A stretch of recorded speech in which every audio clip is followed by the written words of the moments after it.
The first month of the transfer window is over, and clubs have already started making moves to strengthen their squads before the new season begins. The preparation period is crucial, which is why the most important deals are completed early. Some clubs have already addressed all their needs in the first month, and the upcoming one will mainly be for selling rather than buying. So now we need to look at who had the best transfer window and which clubs did everything they could to raise the level of their squads and get ready to compete next season. And let's dive into the transfer giants. Arsenal. Arsenal grabbed everyone's attention this window and made moves no one expected. So much so that Arteta is now expected to win the league next season, or else, Your Excellency, he could even get sacked if he doesn't deliver. Based on the scale and strategy of their transfers, Arsenal signed Kepa as a goalkeeper and Mascara to reinforce defense, one of the top young defensive talents globally.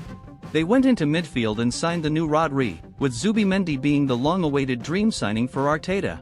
He was truly the missing piece to turn Arsenal's midfield into something extraordinary. They also brought in Norgard to be a backup defensive midfielder and provide depth to the bench. You think they stopped there? No chance. They also signed Madueke from Chelsea to reinforce the wings and give Saka some much-needed rest over the season. Then came Gyökeres, statistically the most effective striker on the market, sealed early on. He's seen as the missing piece for Arsenal to finally win the league, at least according to analysts and media. With all these moves, Arsenal has covered nearly all positions and significantly strengthened their squad depth, resolving nearly every tactical issue.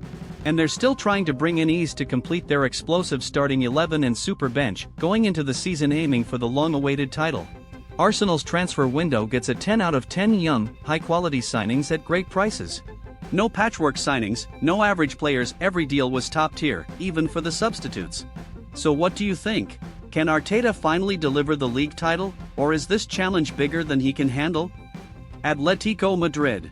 Simeone has gone wild, 9 signings already and working on a 10th, basically building a whole new squad.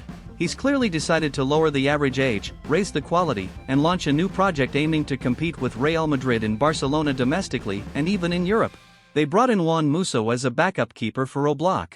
In defense, they signed Lenglet for free from Barcelona after his solid performance last season, and David Hanko, one of the best defenders in Europe. Watch him closely next season. They also signed Santiago Moreno, a 23-year-old centre-back from Deportivo Alaves, and Matteo Ruggieri, one of the best left-backs in Italy last season. Marc Pubil was also added, one of the top young right-backs in Spain. That's 5 new defenders and a goalkeeper. Simeone wasn't done. He built an entirely new midfield too, yes, a full midfield line. They signed Guido Rodriguez from Real Betis, one of the best defensive midfielders in La Liga last season. Next to him, they brought in the new Messi, Thiago Almada, a huge talent and crucial to Argentina's future. Watch him next season because he's also Griezmann's replacement. Still not done. They brought in Alex Baena, the player who created the most chances in La Liga last season and a target for many clubs, but a guaranteed starting role at Atletico convinced him. They're also closing in on Enzo Millo, the playmaker from Stuttgart, a brilliant talent. And Renato Vega, a defender, fullback, and holding midfielder from Chelsea who can shine in all 3 positions. Even young star Ilya Zakamak is being linked, and Simeone wants to close his signing too. That would mean Atletico basically signed an entire new team this window. Atletico Madrid's transfer window gets a 10 out of 10 for injecting fresh blood, raising quality, and addressing tactical needs with higher quality players than last season. Simeone's done a brilliant job. But with it comes pressure. He now must win trophies, or he could face dismissal too, and a new manager may be brought in who fits this young squad better. Liverpool. The talk of the town in England and last season's league champions have almost lost their minds. They opened the vault and started spending big. Liverpool's board pulled off a fantastic transfer window. They brought in Mamardashvili. Yes, the deal was done last summer, but it's been completed now, one of the best goalkeepers in Europe and the direct replacement for Alisson, who's reportedly set to leave next season either to Saudi Arabia or MLS. They also signed Kerkez, one of the best left-backs in the Premier League last season and a target for many top clubs. He's a direct replacement for Robertson, who might leave either this summer or next, given his declining role and form, despite his legendary status at the club.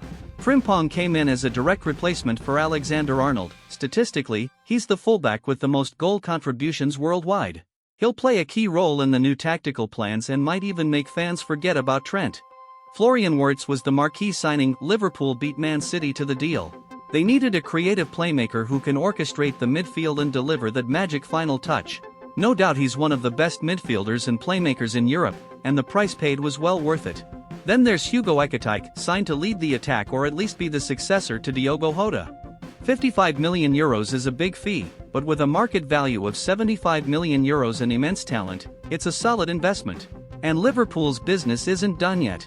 They're aiming for even bigger moves, trying to sign Alexander Isak for €120 million, which would make it the biggest attacking deal of the window, both financially and possibly in terms of impact.